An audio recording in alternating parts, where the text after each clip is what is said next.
Good day, and thank you for standing by. Welcome to Riot Platforms' second quarter 2025 earnings conference call. Please note that all participants have been placed in a listen-only mode until the question-and-answer session begins following the company's presentation of these prepared remarks. Please also be advised that today's call is being recorded. I would now like to turn the conference call over to Phil McPherson, Vice President of Capital Markets and Investor Relations at Riot Platforms. Please go ahead. Thank you, Operator. Good afternoon and welcome to Riot Platforms' second quarter earnings conference call. My name is Phil McPherson, Vice President of Capital Markets and Investor Relations, and joining me on today's call from Riot are Jason Les, CEO, Benjamin Yi, Executive Chairman, Colin Yee, CFO, and Jason Chung, Executive Vice President and Head of Corporate Development and Strategy. On the Riot Investor Relations website, you can find our second quarter earnings press release and accompanying earnings presentation, which are intended to supplement today's prepared remarks and which include a discussion of certain non-GAAP items. Non-GAAP financial measures provided should not be considered as a substitute for or superior to the measures of financial performance prepared in accordance with GAAP and are included as additional clarifying items to aid investors in further understanding the company's second quarter performance. During today's call, we will be making forward-looking statements regarding potential future events. These statements are based on management's current expectations and assumptions and are subject to risks and uncertainties. Actual results could materially differ due to factors discussed in today's earnings press release, in comments and responses made during today's call, and in the risk factors section of our Form 10-K and Forms 10-Q, including for the 3 months ended June 30th, 2025, which will be filed later today, as well as other filings with the Securities and Exchange Commission. With that, I will turn the call over to Jason Les, CEO of Riot Platforms. Thank you, Phil, and good afternoon, everyone. I'm excited to walk through the results of another strong quarter for Riot. But before we dive into second quarter earnings, I'd like to share Riot's strategic roadmap and provide some additional context to the development of our data center business and how we view all of our operations working together in a complementary manner. We are incredibly proud of the position that our company, Riot Platforms, is in today. Over the last 7 years, we have scaled incredibly, both in terms of our size and our capabilities, representing the culmination of years of hard work, long-term planning, and coordination, all with a view to taking ownership of our future and placing our destiny in our own hands.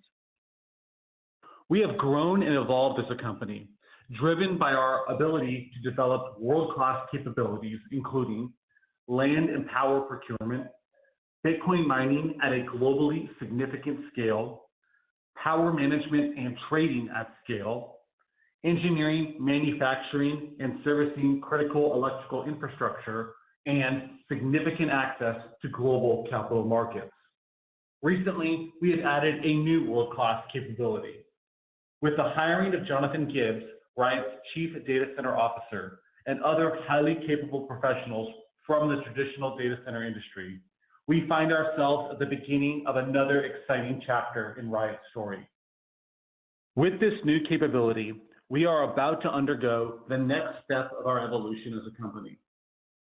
With the ability to build and develop high-performance compute data centers, we will transform Riot by establishing a robust and scalable data center segment. Successful execution in this regard is Riot's top priority, and we recognize the importance of clearly articulating our approach to investors and stakeholders. To be clear, we are not pursuing a so-called pivot into AI/HPC initiatives with a view of doing a quote-unquote deal. Rather, we have added a new data center development capability, which we will apply to as much of our power portfolio as possible, and which will transform our company in the years to come. This mindset informs all of our decisions, enabling us to capitalize on this exciting opportunity with discipline and foresight. If I had to summarize our strategy into a simple elevator pitch, the pitch would be that Riot is in the business of monetizing megawatts, with a view to utilizing as much of our power portfolio as possible and maximizing the value of our megawatts over the long term.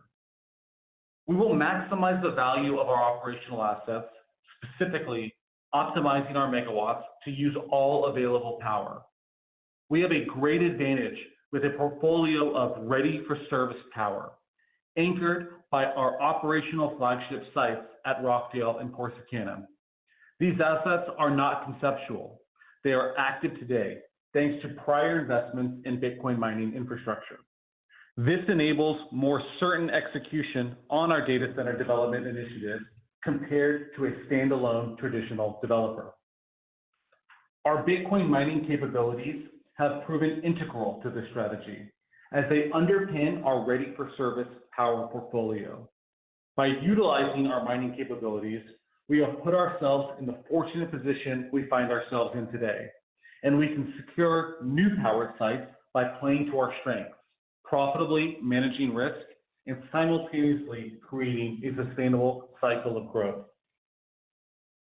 Given the attractive economics and higher valuation multiples associated with data center leases to high-quality tenants, converting as much of our power portfolio to data centers remains our preferred end use for those assets. The pace of transition from Bitcoin mining to data centers will be influenced by customer demand trends, the availability of financing, and the general data center market. Our current efforts are laying a strong foundation for a pipeline of future transactions.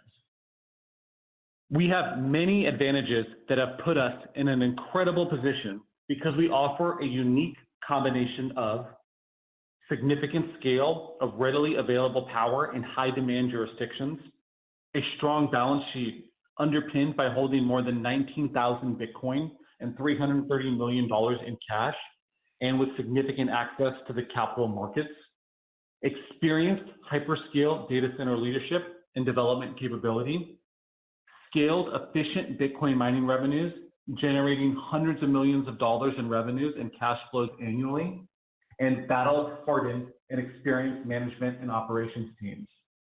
With this framework, our mission is clear. Riot will maximize value across our entire power portfolio with a view to ensuring no stranded capacity, progressively shift power capacity towards data centers, strategically expand our power assets, utilizing Bitcoin mining where advantageous, and increase our shareholders' exposure to value-accreting assets. We are strategically positioned at the convergence of surging compute demand and Bitcoin growth, offering compelling potential for shareholder value creation. Now turning to the second quarter.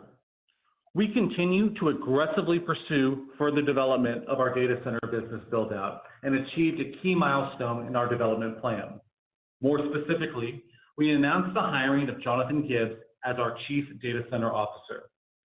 As we search for the right person to take leadership of this primary initiative for Riot, Jonathan's name repeatedly came strongly recommended to us by a number of different industry parties.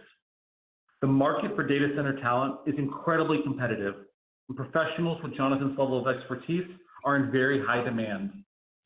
Jonathan's decision to join Riot and lead our data center platform is a testament to the unique opportunity set available to Riot and our ability to succeed. We are incredibly excited to have someone of Jonathan's caliber on board to drive our efforts. During the second quarter, we also continued to acquire additional land around our Corsicana site and now have a total footprint of 858 acres.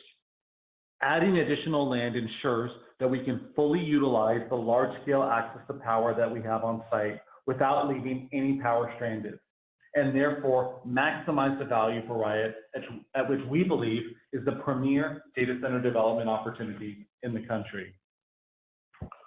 We continue to see strong demand in the market, and we remain engaged in ongoing discussions with interested parties.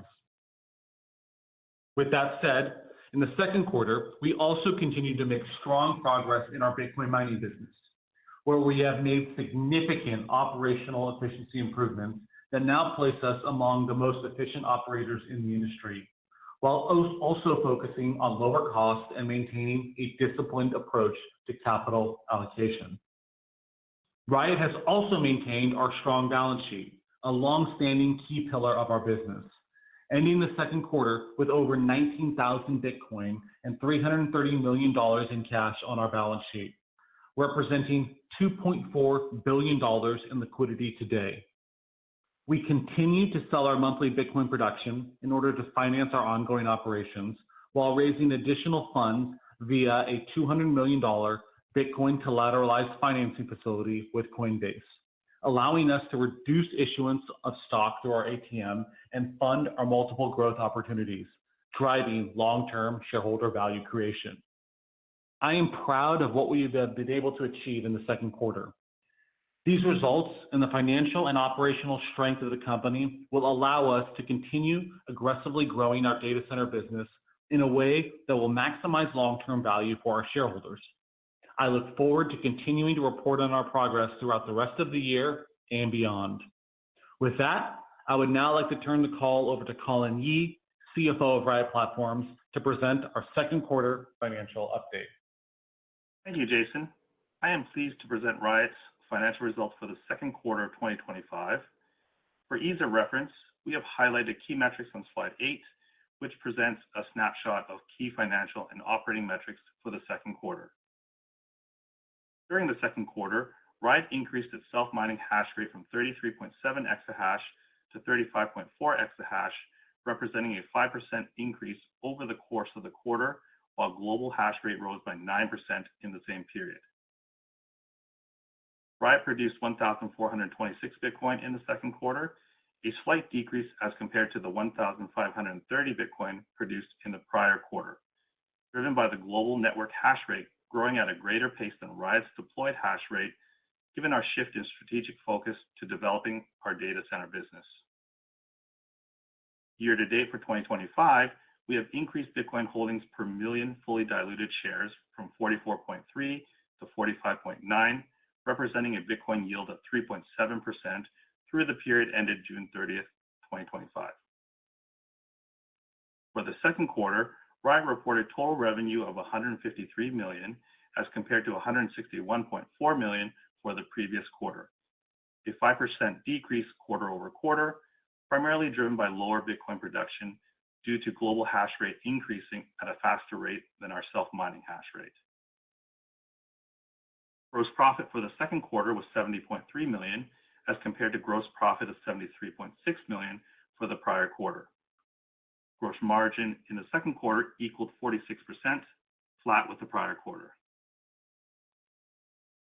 Net income for the second quarter was $219.5 million, or 65 cents per share, compared to a net loss of $296.4 million, or 90 cents per share for the prior quarter.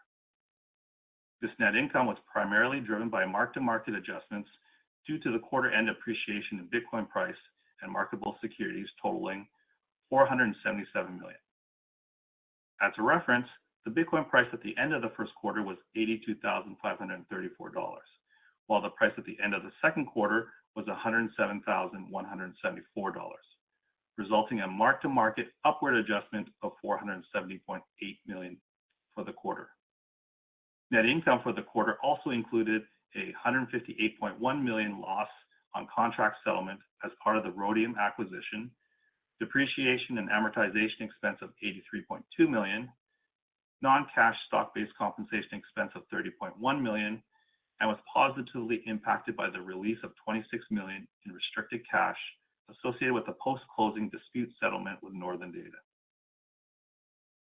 Non-GAAP adjusted EBITDA for the second quarter was $495.3 million as compared to non-GAAP adjusted EBITDA loss of $176.3 million for the prior quarter, which included $470.8 million in unrealized gain on Bitcoin held.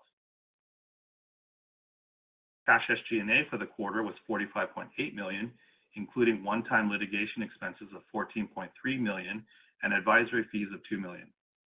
Excluding these one-time expenses, Riot's cash SG&A expenses equaled $29.5 million, at the low end of our prior guidance of a run rate of $30 to $33 million per quarter for 2025. For the second quarter, Bitcoin mining revenue totaled $140.9 million, in line with the prior quarter Bitcoin mining revenue of $142.9 million. Bitcoin mining gross margin for the quarter was 50%, an increase from 48% in the prior quarter. This margin expansion was driven by higher Bitcoin price. Most notably, Riot's year-over-year hash rate utilization increased from 61% to 87%, demonstrating our strategic focus on improving operations across all of our sites, even as we significantly scaled our operations and now positioning us among the most efficient operators in the industry. Direct cost to mine, excluding depreciation, in the second quarter totaled $48,992 per Bitcoin, of which power costs amounted to $37,767 per Bitcoin, or 77% of total direct cost per Bitcoin. Direct non-power costs, which include direct labor, miner insurance, miner and miner-related equipment repairs, land lease, property taxes, network costs, and other utility expenses, totaled $11,225, or 23% per Bitcoin mined, increasing quarter over quarter when direct non-power costs accounted for 18% of total costs. This increase was almost entirely attributed to the one-year anniversary of the completion of Phase 1 construction at Corsicana and the resulting property tax bill assessment, which totaled $3.8 million for the quarter, adding an additional $2,650 per Bitcoin in direct non-power costs. We anticipate this cost will remain constant at $1.7 million per quarter going forward in our direct non-power costs. Despite this increase in our direct cost to mine, gross profit per Bitcoin mined for the quarter remained in line with the prior quarter, given the higher average price per Bitcoin seen in the second quarter. I would now like to turn the call over to Jason Chung, EVP of Corporate Development and Strategy. Thank you, Colin. As we continue to develop our data center business, we believe that providing greater clarity on our Bitcoin mining business on a standalone basis is important information for the market.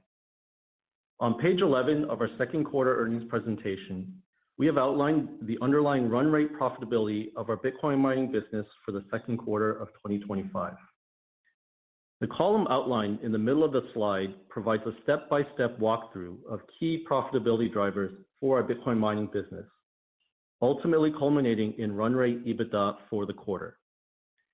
Top-line revenue drivers include the average global network hash rate, Riot's average operating hash rate, average network hash price, and our total Bitcoin production for the quarter, which, when taken together, result in a reported second quarter Bitcoin mining revenue of $140.9 million.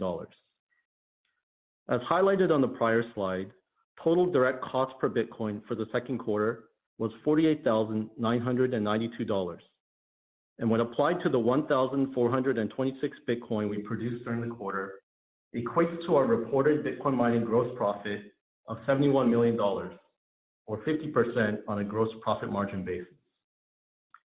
In order to determine run rate cash SG&A for the quarter, we exclude from total SG&A the impact of non-cash charges, which are primarily comprised of stock-based compensation, cash SG&A related to our engineering business, and non-recurring expenses, which are primarily litigation and advisory related. Run rate EBITDA for our Bitcoin mining business for the second quarter equaled $45.6 million, representing a 32% margin. These results are based on the average network hash price for the second quarter of $51 per petahash per day, while hash price today is currently closer to $60 per petahash per day.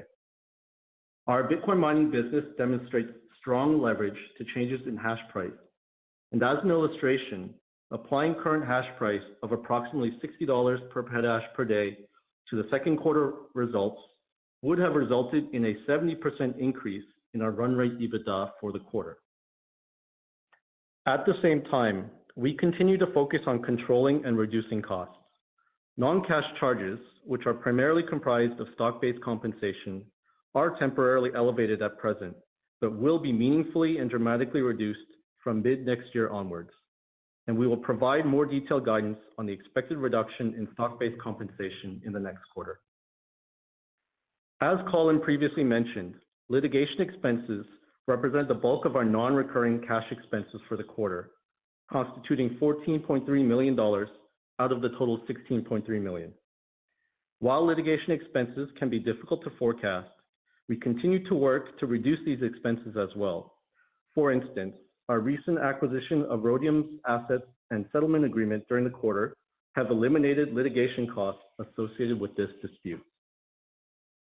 It is important to keep in mind that these results are specific to our second quarter, and that historically, the third quarter has been the period during which we have typically seen the greatest reduction in direct costs and therefore the greatest increase in profitability, as that quarter is when we have typically been able to most fully employ our power strategy.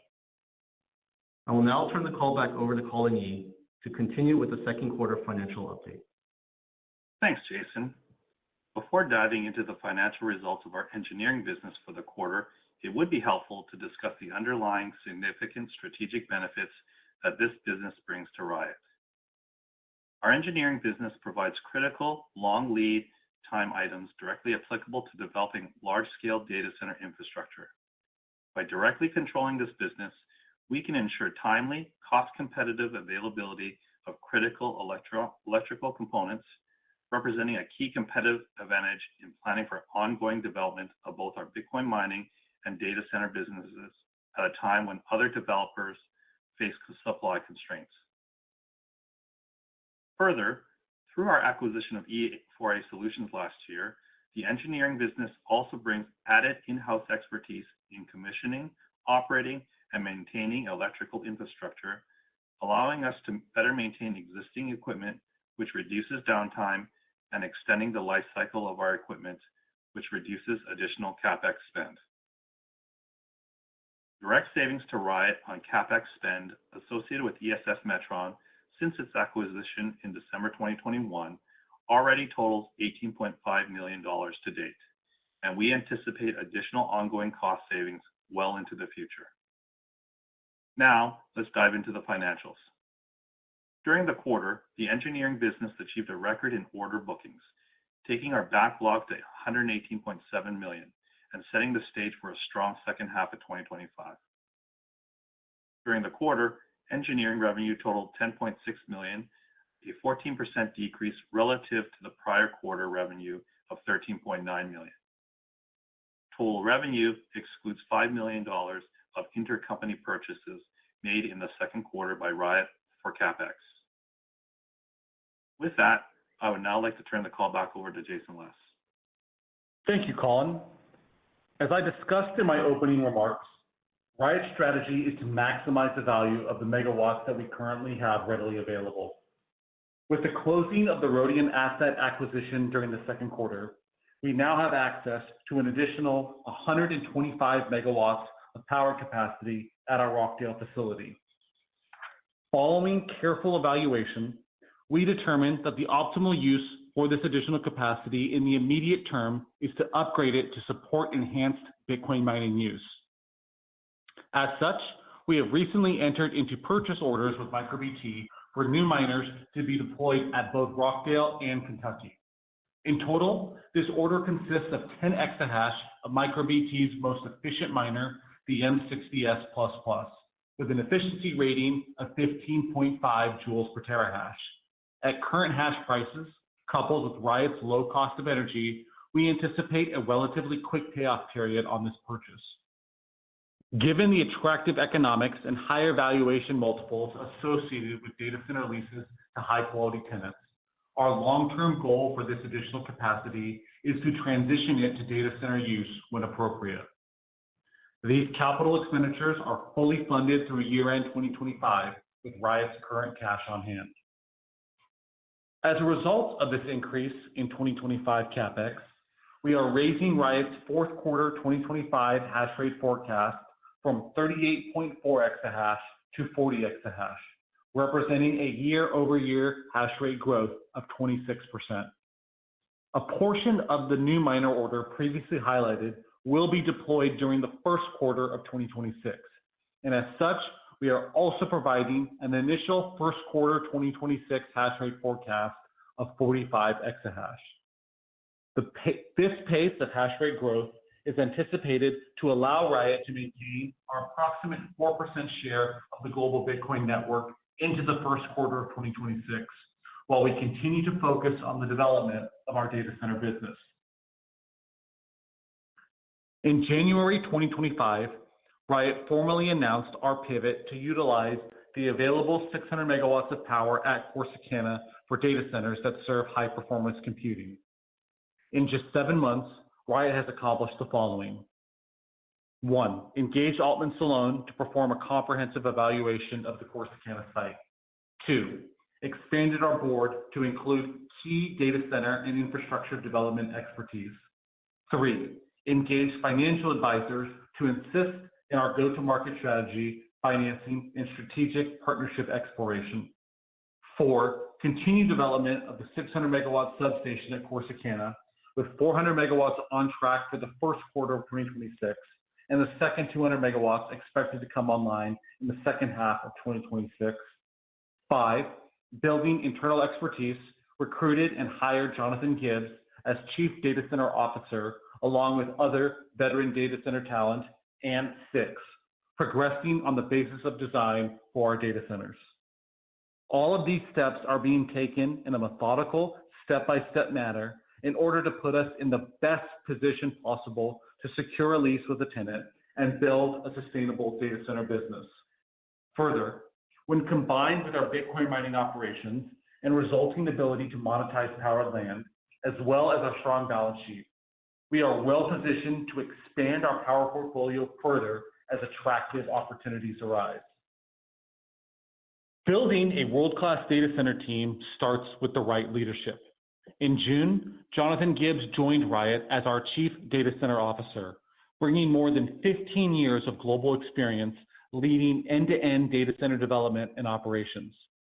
Throughout his career, Jonathan has driven multiple aspects of leading-edge data center development, spanning capital planning, infrastructure delivery, operations, and customer engagement across North America, Europe, and Asia.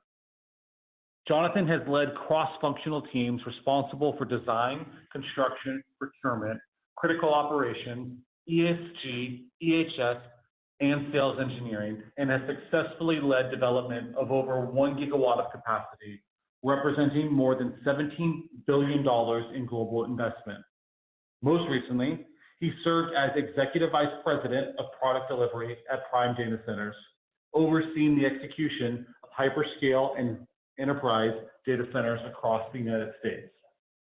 Having the right expertise and experienced leadership in place is a critical step towards engaging potential data center tenants and negotiating leases from a position of credibility and strength. As highlighted on the prior slide, building internal expertise represents a key milestone in the ongoing development of our data center business. And with Jonathan now in position leading the team, we continue to aggressively push forward in completing our basis of design and ultimately securing a lease in a manner that maximizes value for Riot shareholders. We are excited to have Jonathan at the helm of our data center platform and look forward to sharing more of his team's progress and vision in the quarters ahead. Altman Solon's feasibility study identified the footprint of our existing site as a potential complicating factor to fully utilizing the entire 1 gigawatt of power availability at Corsicana for data center use in a lowest development cost way due to the different density requirements in comparison to Bitcoin mining. We quickly moved to address this, and in May of this year, we announced that Riot acquired a 355-acre parcel, expanding our available footprint for additional development. In July, Riot acquired a second 238-acre parcel adjacent to the previously announced 355-acre parcel, creating a 593-acre contiguous collection of land in close proximity to our existing site. Collectively, Riot now controls 858 acres of potential development area in Corsicana. Our goal is to assemble a portfolio that ensures we have maximum flexibility to accommodate any design specifications and requirements of potential tenants. We are frequently asked about our time to market strategy and the quote-unquote window of opportunity that we see. Our observation of market dynamics suggests that power availability will remain the key constraining factor to the explosive demand for data center development that we are witnessing, and that these dynamics will remain in place for many years to come. On page 20 of their earnings presentation, there are two charts. The chart on the left-hand side of this slide demonstrates from 2008 to 2023, U.S. on-grid energy demand growth was nearly flat, resulting in minimal investments into grid infrastructure upgrades. Contrast that with projections of 2.2% compounded annual growth in demand for the next 5 years, representing a greater than 10x increase in annual demand relative to the prior 15-year period, and demonstrating a significant and growing gap between this increased demand and more limited growth in supply. Concurrent to this growing gap in demand for power and relative to supply, timelines to procure power in key markets across the United States are significant, with analysts pointing to lead times in the Dallas and Austin markets, where our Corsicana and Rockdale sites are located, of 36 and 42 months, respectively. Riot's fully permitted and readily available power, located in important in-demand markets, positions us to be in the right place at the right time to capitalize on these market dynamics to the benefit of our shareholders.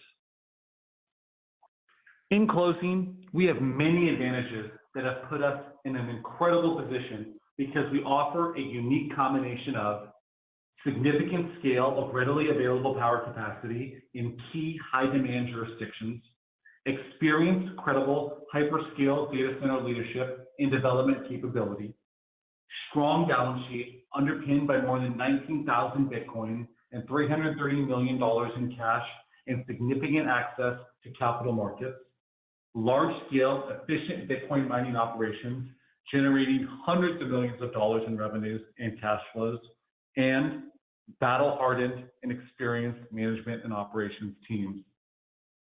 With this framework, our mission is clear. Riot will maximize value across our entire power portfolio with a view to ensuring full utilization of our available power capacity and pipeline, leaving no stranded capacity behind, progressively shift power capacity towards data centers, strategically expand our power assets, utilizing Bitcoin mining where advantageous, and increase our shareholders' exposure to value-accreting assets. We are strategically positioned at the confluence of surging compute demand and Bitcoin growth, offering compelling potential for shareholder value creation. We will now open the call up for questions. Operator. Thank you. Ladies and gentlemen, if you'd like to ask a question at this time, you will need to press star 11 on your touch-tone telephone and wait for your name to be announced. To withdraw your question, simply press star 11 again. Please stand by while we compile the Q&A roster. Now, first question coming from the line of Greg Lewis with BTIG. Your line is now open. Yes, thank you, and good afternoon, and thank you for taking my questions. There's definitely a lot to chew through on the HPC opportunity ahead for Riot, but I did want to ask, about the decision. It was clearly a good quarter for generating Bitcoin, but clearly from the action, we took that Bitcoin generation to really.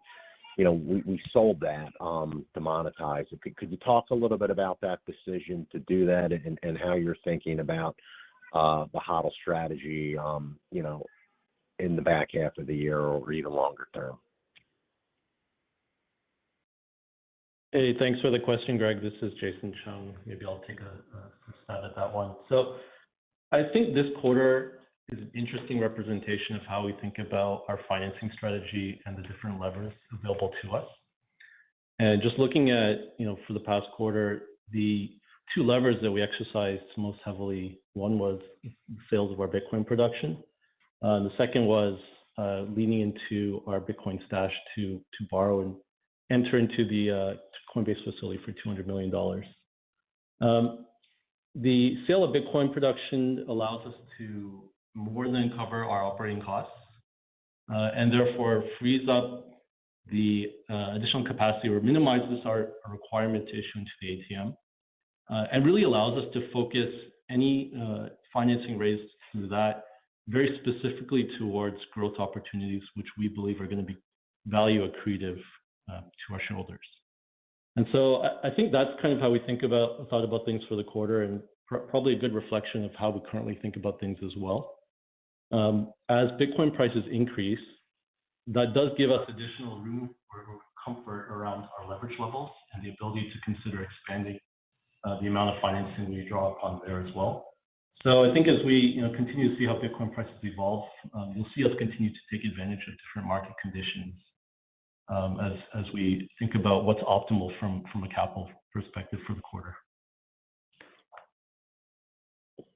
Okay, super helpful. And then just realizing you're probably limited in what you can say, maybe we can talk a little bit about what we're seeing in the market in terms of the available power transactions or availability to electricity, signing with HPC.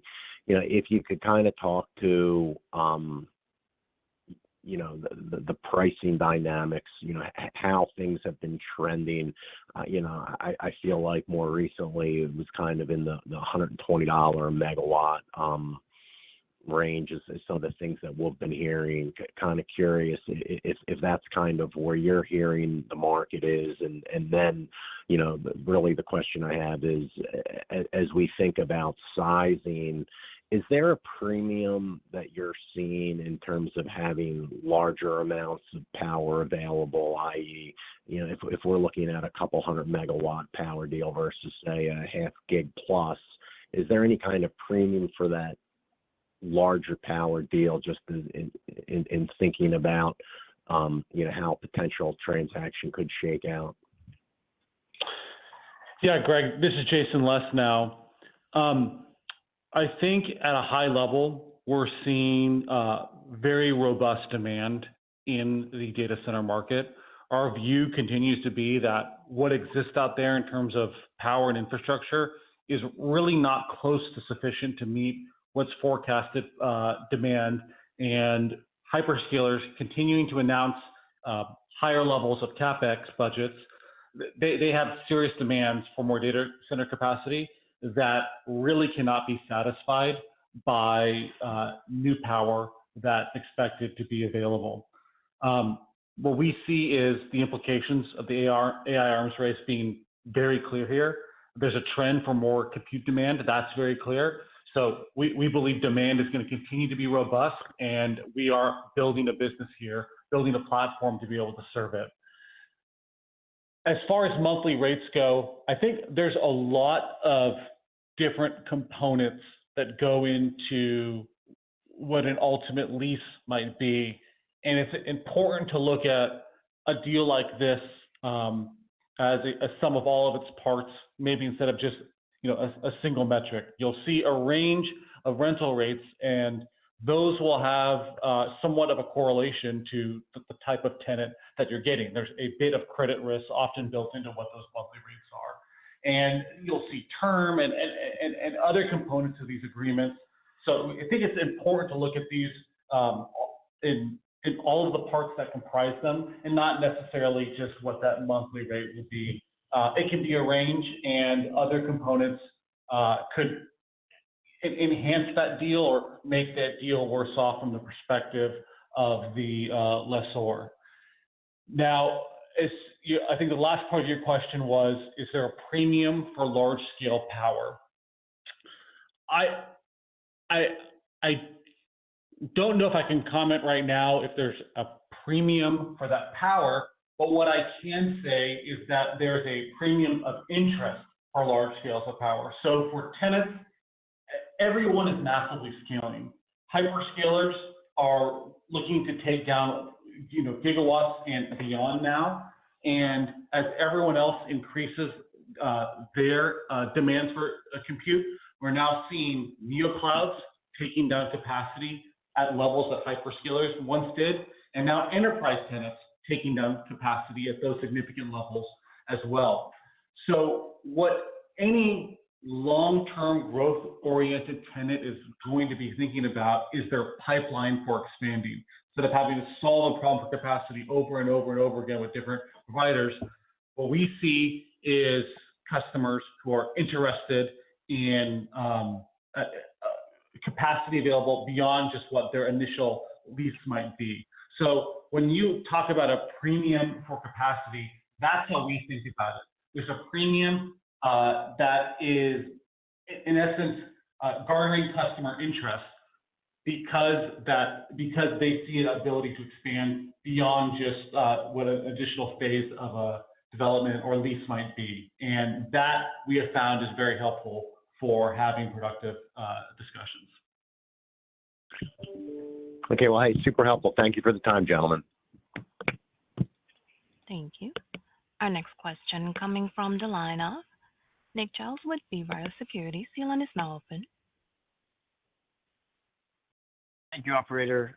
Good afternoon, everyone. I think it's become clear that Riot's not going to rush to get a deal done. So I want to commend you for your measured approach. But I think in recent months, forming a basis of design has been at the core of Riot's efforts towards the data center side. And so I was wondering if you could provide any detail on what aspects of that document are clearly defined versus ones you may still be working on. I think factors that come to mind are cooling resources, redundancy, security, overall layout. Any color that you can add there would be great. Thank you.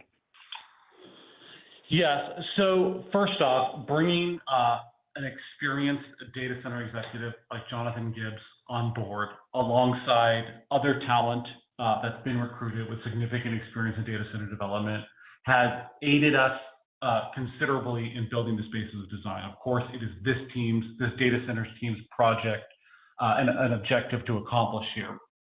And this basis of design is very foundational to being able to go to market. What we're putting together here is the technical strategy, design elements that we can then take and then have something concrete to be able to discuss with potential customers, with potential tenants, to ultimately arrive at a more customized design and then a lease.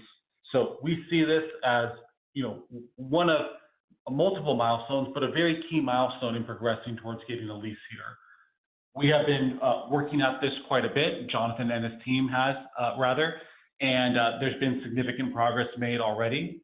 We expect that we will be able to complete this basis of design by the end of this quarter, by the end of the third quarter, that is, and be moving on to next steps in our data center strategy. Jason, thanks for all that color, and that reminds me, I want to congratulate Jonathan on his appointment. My second question was, obviously long lead times are a key determining factor in development timelines. So have you submitted any RFPs to contractors? I mean, how much is the tariff landscape ultimately playing into the timing of that? Thank you. So first, for some of the critical infrastructure that's needed to build this capacity, we have already secured. I'm referring to the 600 megawatt substation that's being built, that's expanding the site to 1 gigawatt. We have already procured that equipment. That equipment is already arriving, and that is going to take our Corsicana site to 1 gigawatt in 2026. So we are very well positioned on that critical equipment there. As far as other equipment goes, we are pretty confident in the steps that we're taking to prepare for that. We're looking at long lead times for other equipment, but the timelines for these are not surprising to us. That's kind of expected. And the process of procuring these long lead items is already underway. And with Jonathan and his team on board, we feel like we're approaching this in a very strategic way. And ultimately, we don't believe that the lead times for any equipment is going to impact our ability to secure a lease. Guys, thanks for the update. Keep up the good work. Thank you. Our next question coming from the line of Darren Aftahi with Roth Capital. Your line is now open. Hey guys, good afternoon. Thanks for taking my questions.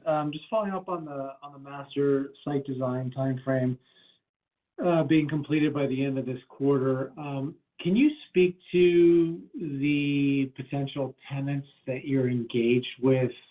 And I guess, like, how critical is that master site design in terms of their willingness to kind of continue negotiating? Said another way, like, is that something that will accelerate negotiations for you, or are there folks that have already kind of parallel diligencing, things they need while waiting for that master site design? Then my second question on Rockdale, I know you're upgrading some rigs there, but can you just give us some general long-term thoughts on, what that campus potentially could be used for other than Bitcoin mining and kind of where your head's at? Is it you have too much to bite off right now with Corsicana and it's kind of back burner, or you could do these things, simultaneously and potentially market all your power as one campus? Thanks. Yeah, Darren. So the first part of your question. So one thing I want to make clear is we are making a basis of design that we believe can serve a wider range of customers. It can serve hyperscale customers, it can serve enterprise customers, or neocloud customers. What we want to do is maximize our flexibility. I think that's a theme you've heard us talk about on our earnings calls a couple of times now. Taking different actions, making moves in order to maximize the flexibility of our site, of our data center, opportunistic, and secure the best possible deal here. And if you're talking about engaging with serious counterparties, this is the type of information that they ask you to come to the table with in order to advance discussions substantially. And that's why we view the building out of this team here, especially led by Jonathan Gibbs and his onboarding, as very critical and a very important step we've made to building up this platform. I can't comment on ongoing discussions. I would say that all types of customers are different and maybe approach conversations in different ways, and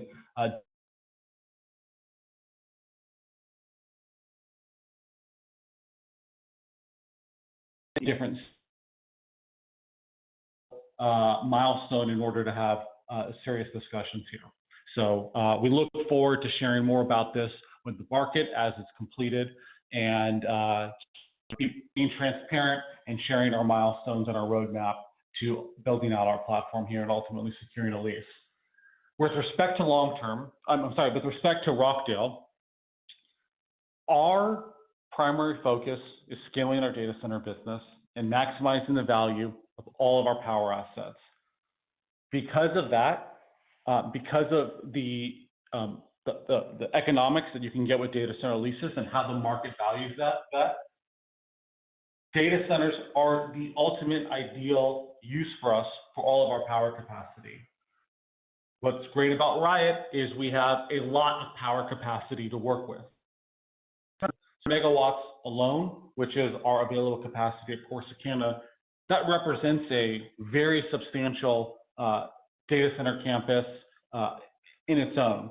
At the same time, we are open to doing finding deals at Rockdale as well. I think what we're just doing right now is prioritizing what we see as the start this with. And as we get our data center platform off the ground and we continue to make more progress, then that makes all of our power assets, that positions all of our power assets in the pipeline for growth of the data center platform ultimately.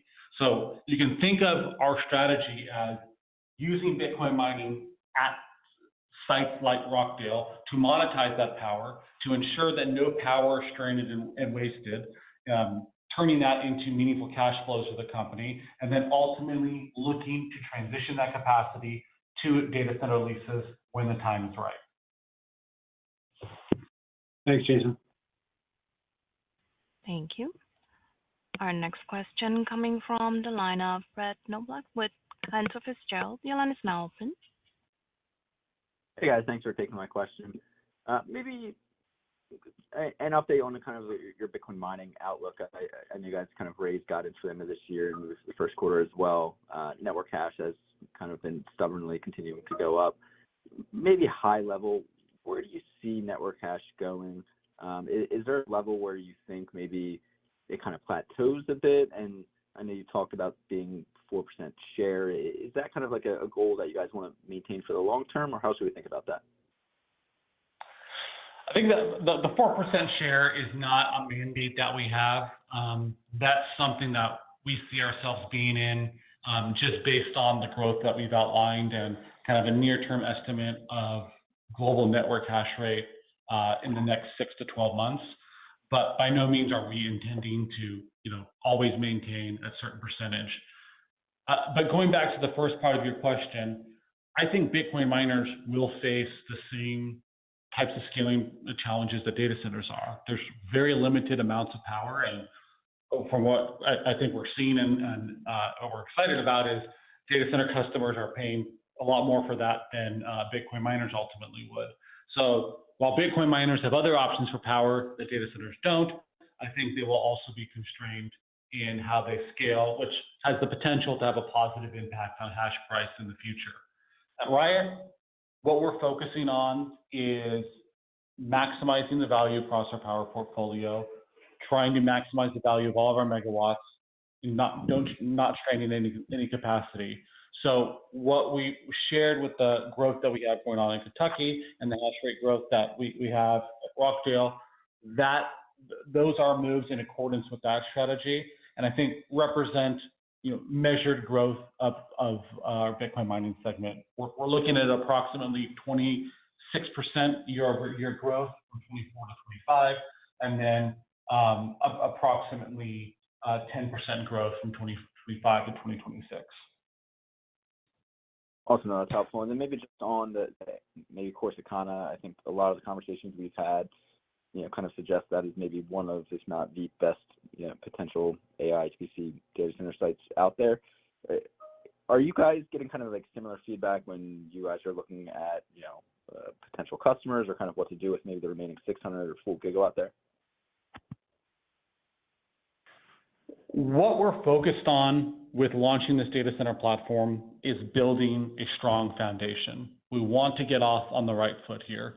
And building that strong foundation means getting the right deal on which we can build the pipeline on top of from the start. Now, that doesn't mean that we need all of that 600 megawatts or sign a lease for all of that 600 megawatts to build that first foundation, that first step to build that strong foundation.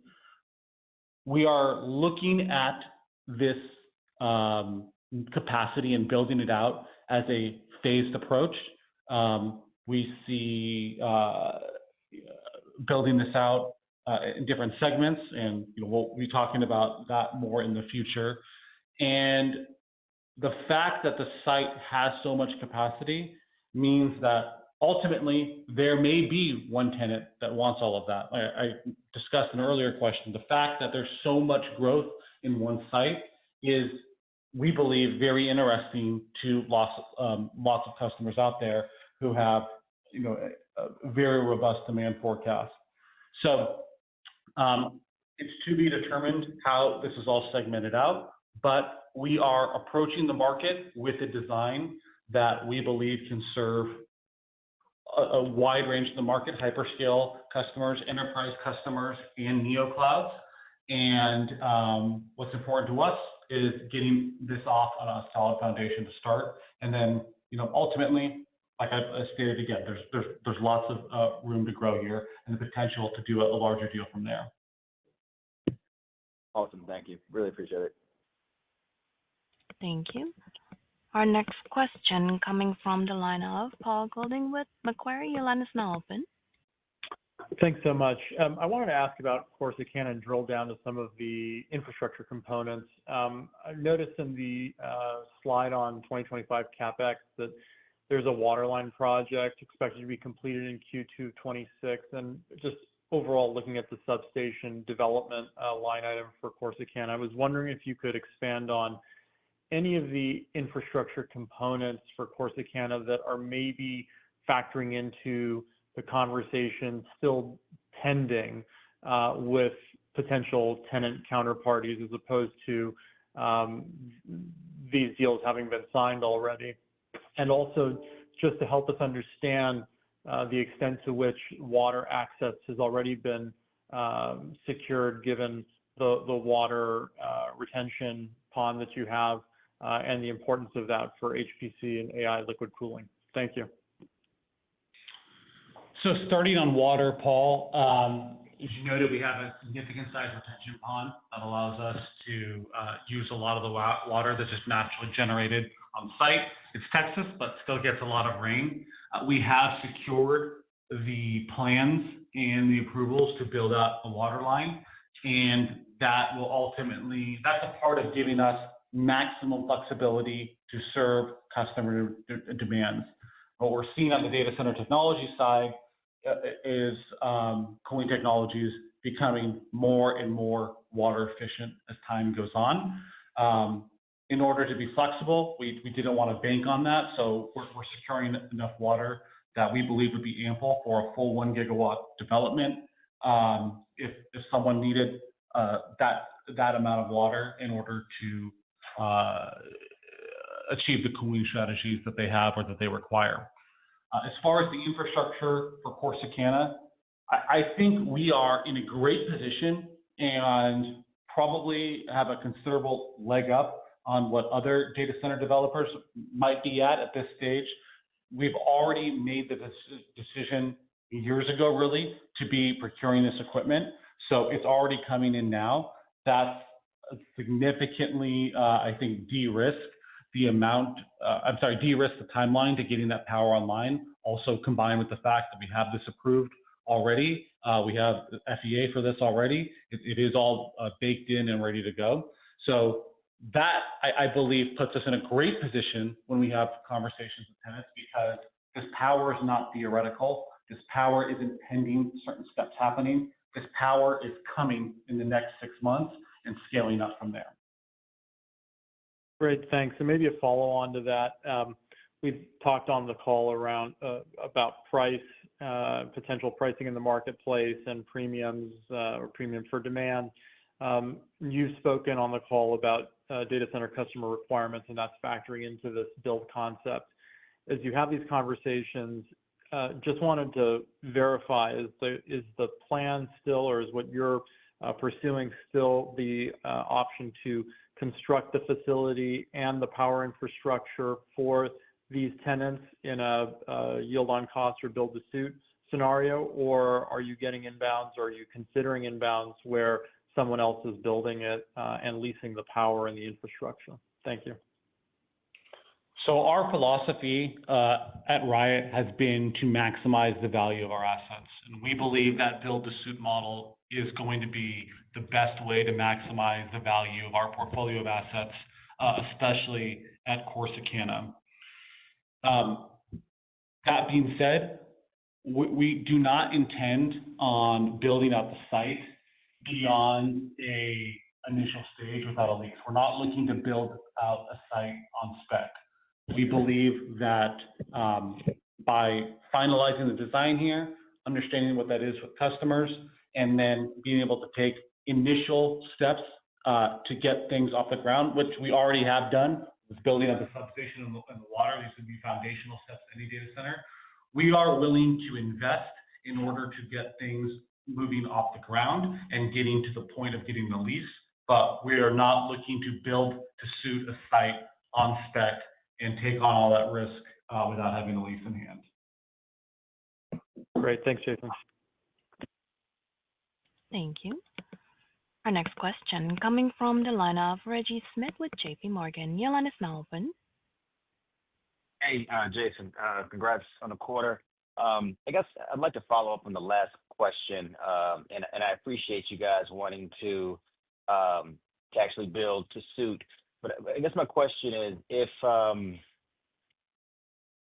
if there's more demand today for people just looking to buy power outright. So like if that were your strategy, do you think this plot or your capacity would have been sold now? If that makes sense. I'm trying to figure out like is the hang up that or the delay in the deal being done, the fact that there may be some haggling over whether a miner just sells power outright versus a build to suit type of situation. And I have one follow-up question. Thank you. Yeah, Reggie. So we believe what we have is incredibly valuable, and I think all the data that we're seeing in the market on data center leasing validates that belief. So it's important to us to maximize the value of that. If you're talking about doing something like leasing powered land, yes, there is a ton of demand for leased powered land, but the value that you can expect to extract from that is going to be, I think, pretty significantly mismatched with what I think investors are expecting from this type of data center opportunity. With the assets that we have, with the balance sheet that we have, and now with the team that we have, we are in a great position to build a data center platform and be able to pursue the value maximizing approach that we see with this build to suit model. We are open to anything that will maximize the value, so we're not closed off to any type of discussion. But this is the avenue that we see as the best pursuit going forward, and that's why we're approaching things in this manner. That makes sense. And if I could ask one more question, one of the points that we've talked about that we thought has distinguished you guys from other operators is that you're located so close to Dallas and Austin. As you kind of assess or appraise your assets, how important is that distance from one of those cities in determining the attractiveness of partnering with a Riot versus someone else? Is there still a premium for location? I guess is what I'm asking you. Yeah, Reggie, the location is very important. Dallas is is a tier one data center market, is one of the most in-demand data center markets in the country. That's why I think Corsicana is so valuable. You have the great connections, low latency, and ability to get people and talent to that site relatively easily as opposed to more remote locations. For that reason, we think Rockdale is also an attractive site. Now, Austin, San Antonio, those aren't tier one markets yet, but with the investments that we see in data center CapEx, with the revenue forecast for AI software and the margins that AI software service providers are forecasting and able to get, we think that will change over time. So by having these two sites, both near Corsicana near a major market today, and Rockdale near what I would say is an emerging up and coming market, I think makes those sites very attractive and allows them, because of those elements, allows them to command perhaps better economics than other projects out there. Yeah, that's what I assume. Glad to hear that. Thank you. Thank you. Our next question coming from the line of Mike Rundle with Northland Capital Markets. Your line is now open. Hey, thanks, guys. And congratulations on hiring Jonathan Gibbs. What would you say his top two priorities are this summer and fall? So our number one priority is building this data center platform, bar none. And I would break that down into two priorities on accomplishing that. One is building out the team. Jonathan is bringing the critical leadership to making that happen. We've added other individuals that are veterans of data center design and development. We are bringing more talent on as we speak. This is important because we want to build up our expertise. We want to build up our platform so it looks and feels and acts like a way that hyperscale and enterprise and neocloud customers expect. So that's the number one priority.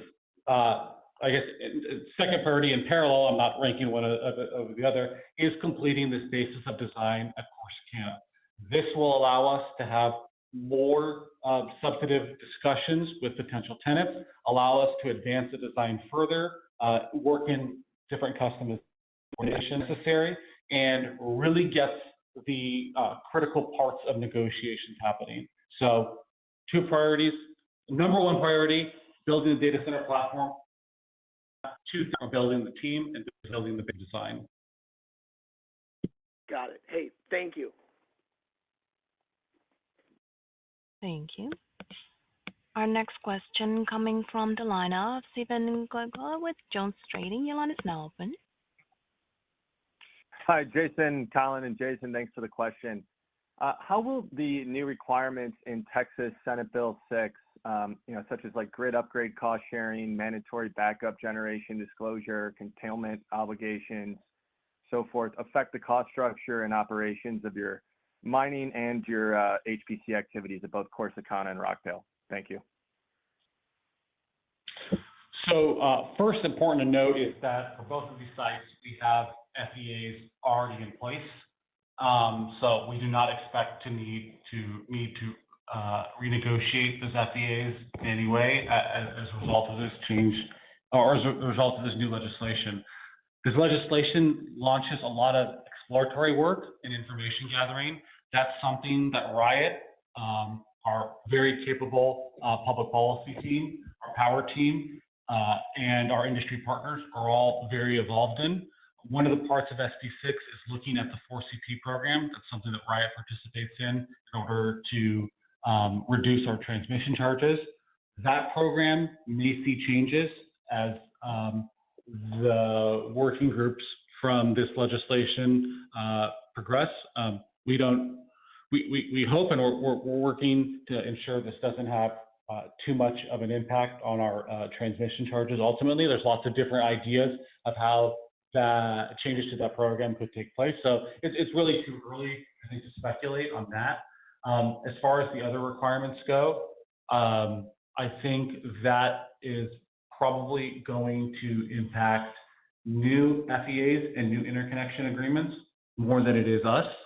But it's something we're staying very close to and making sure that we're good stewards of the grid, we're good industry partners, and we're doing what we can to support the grid and give them the data and the reliability that they need. All right, thank you. Thank you. I'm showing no further questions at this time. I will now turn the call back over to Phil McPherson for any closing remarks. Thank you, operator, and thank you everyone for joining us on our second quarter call. We look forward to updating you further progress on our business on the third quarter call in October. This concludes today's conference. Thank you for your participation, and you may now disconnect.